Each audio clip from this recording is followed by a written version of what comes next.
das profesoras que traballaron, que participaron neste documental, ela é Fina Paulos. Que tal, Fina? Moi boas. Hola, bo día, que Bueno, tal? primeiro, parabéns. Gracias, moitas gracias. Supoño que estaredes felices, igual ata se queda corto. Bueno, estamos moi satisfeitos, evidentemente, polo premio concedido, máis que nada, pois por poder poñer o noso graniño de arena a esa causa, que é unha enfermedade rara, e bueno, pois se nos podemos axudar desta maneira, pois estupendo, genial.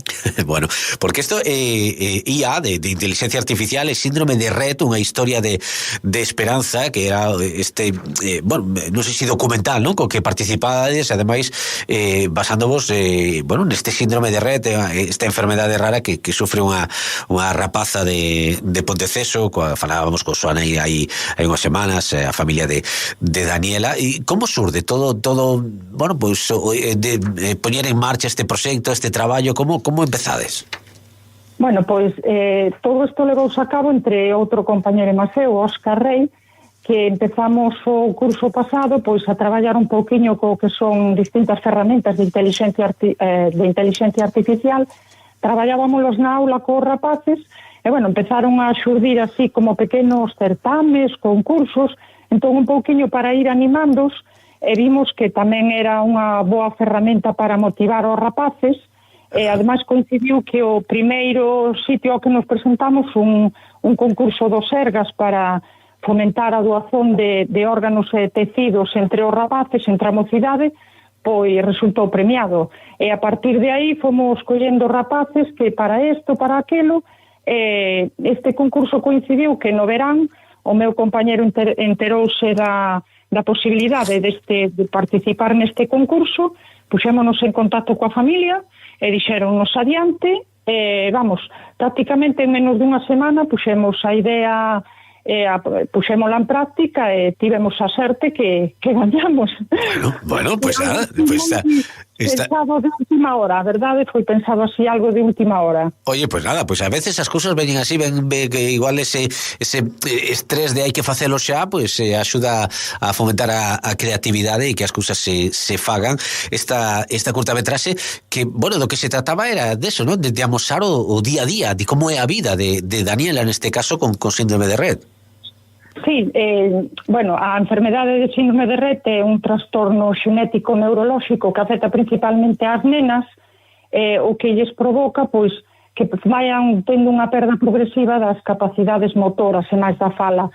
Nós, cando coñecemos a nena, a verdade é que dixemos, pois veña, se podemos botarlle unha pequeniña man, e desde o primer momento, pois, axuda total por parte da familia, pasándonos material. Entón empezamos a facer o noso guión, chegamos ao vídeo final e o luns rematábanos o prazo, nos subímolo o fin de semana e claro, hasta o luns que o revisaban, se non lembro mal, creo que iso da 1 ou así, nos dixeron que xa estaba listo para votación e dixemos, bueno, vámoslo a intentar porque en mediodía non vas conseguir gran cousa, pero bueno, ao final a xente toda esta da zona de Ponteceso, da Costa da Morte, por aí, pois hai que darlles as gracias porque a verdade é que se volcaron, unha barbaridade na causa, un montón. Bueno, pues eso está muy bien. Un premio, como decimos, de un certame internacional, como premio eran 500 euros que donachedes a propia asociación Mi Princesa Rett, ¿no? Que é esa asociación que axuda para que se investigue sobre este síndrome. Sí, nese sentido, tanto o meu compañero Óscar como eu, dixemos que queríamos facer ese vídeo, a finalidade era dar visibilidade á enfermidade. A verdade é que tampouco, con tan pouquiño tempo non tiñas posibilidades de conseguir nada, pero dixémolo, se non o facemos non conseguimos. E se podemos dar un pouquiño de visibilidade á enfermidade, pois adiante.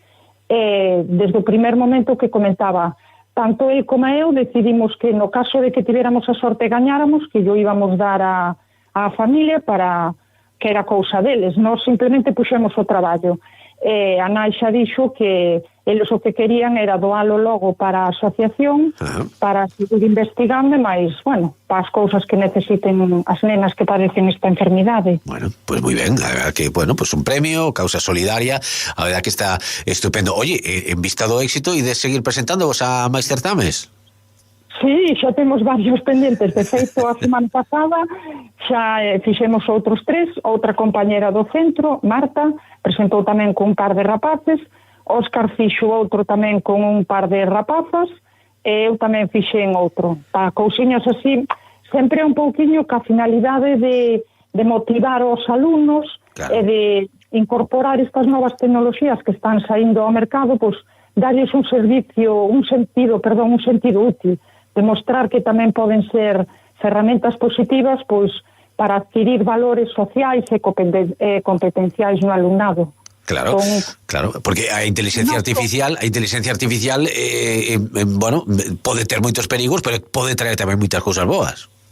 Sí, nós de feito traballamos, digamos, o noso lema, a nosa filosofía é que a inteligencia artificial é unha aliada no proceso, no noso caso, no proceso de ensino-aprendizaxe. Non a temos que tomar como unha inimiga. De feito, nós comprobamos que é unha ferramenta moi motivadora para o alumnado e que ten unha curva de aprendizaxe moi rápido, co cual eles ven casi 5 minutos aprender a empregar unha ferramenta, logo ven os resultados e chama a atención. A verdade é que chama esa atención cousiñas que se poden conseguir. Pois eso está ben, fomentando tamén a curiosidade do alumnado, que eso tamén axuda a aprender. Pois, oye, que parabéns para ti, tamén para o teu compañeiro, para Óscar, e que nada, que sigades así, recibindo premios e ensinando, educando desta maneira tan actual, non? E tan achegada ás novas tecnoloxías e o mundo no que vivimos. Fina, graciñas, unha aperta. Veña, gracias, outra aperta. Hasta logo.